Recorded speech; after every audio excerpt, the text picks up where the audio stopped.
Today I want to show you a quick garden hack to utilize otherwise piece of trash to help out new sprouts in your garden. So really all we're going to do is we're going to take this salad box, or any kind of clamshell style plastic box that's transparent.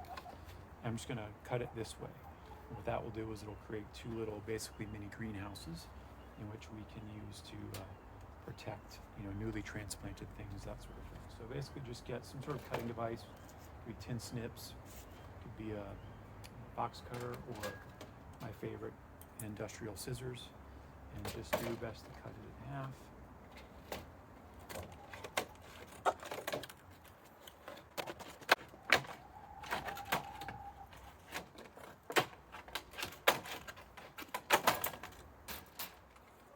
And now you've got something that you can kind of snap together and that sits on the ground.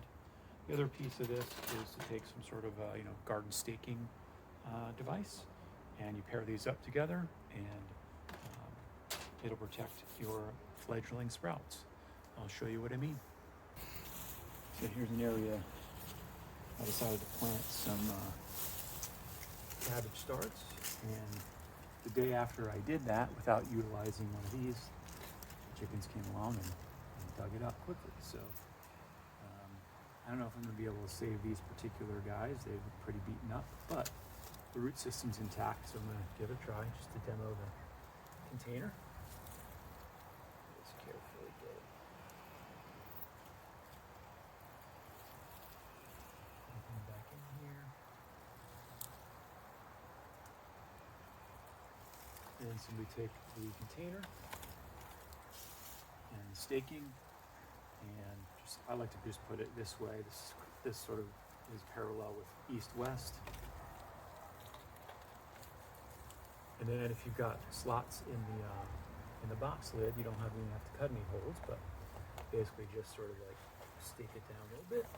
And that provides enough protection to keep critters like your chickens, or perhaps even skunks or other critters that just don't want to deal with this foreign object, safe until they're large enough to then remove, and then the plant will fend for itself. And the cool thing about this is you can even kind of water it.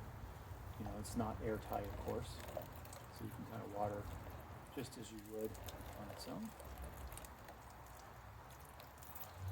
Hopefully fingers crossed, these little fledgling sprouts, which already got attacked once, will bounce back, and we'll have cabbage in a few months.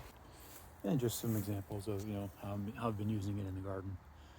Different types of containers, the same basic concept.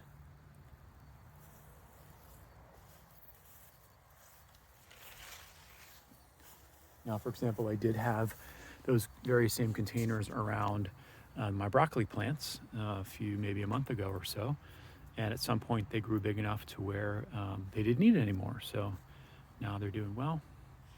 So again, simple way to upcycle and recycle something that would otherwise go into the waste stream and help you grow more food.